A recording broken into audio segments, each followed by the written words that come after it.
everyone কি খবৰ সকলোৰে আজি বহু দিনৰ মূৰত মই মোৰ চেনেললৈ আপোনালোকক স্বাগতম জনাইছো আহকচোন আজিৰ ভিডিঅটো আৰম্ভ কৰো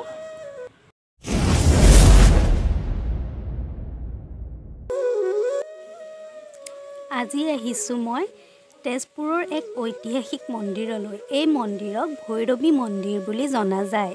এই মন্দিৰটি অৱস্থিত স্থান ব্ৰহ্মপুত্ৰৰ এটা টিলাত বামুনি পাহাৰৰ কিছু পূবে থকা এই মন্দিৰ স্থানীয়ভাৱে সকলোৱে মাইথান বুলি কয় এই মন্দিৰৰ নিৰ্মাণ সম্পৰ্কে কোনো প্ৰামাণিক তথ্য নাই বাবে এই মন্দিৰ কোনে সাজি উলিয়াইছিল কোনেও নাজানে এই মন্দিৰত হিন্দুসকলৰ আৰাধ্য দেৱী ভৈৰৱীক পূজা কৰা হয় ভৈৰৱী হৈছে দেৱী পাৰ্বতীৰ আন এক ৰূপ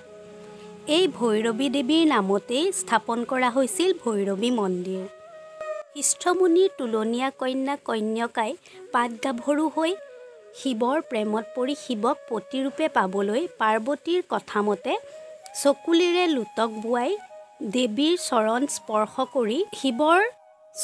স্পৰ্শ কৰি শিৱত ভজিছিল তেতিয়াৰ পৰাই এই মন্দিৰৰ নাম ভৈৰৱী হয়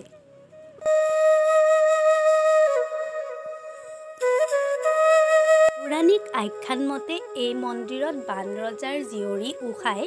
দেৱীক পূজা কৰিছিল আৰু অনিৰুদ্ধক স্বামীৰূপে পাবলৈ বৰ লাভ কৰিছিল এই মন্দিৰৰ বিশেষত্ব ইয়ে যে এই মন্দিৰত পূজা কৰিলে মানুহৰ মনোকামনা সফল হয় বুলি সকলোৱে বিশ্বাস কৰে এই মন্দিৰত এতিয়াও বলি পূজা প্ৰচলিত আছে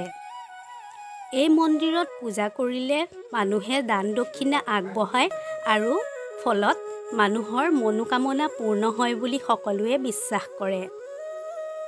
হেতু এই মন্দিৰৰ গৰ্ভগৃহৰ ভিতৰলৈ মোবাইল নিব নোৱাৰি সেয়ে মই বাহিৰৰ পৰা আপোনালোকক দৃশ্যসমূহ দেখুৱালো যদি মোৰ ভিডিঅ'টো চাই ভাল পালে তেতিয়াহ'লে লাইক শ্বেয়াৰ আৰু সাবস্ক্ৰাইব কৰিব চেনেলটো ধন্যবাদ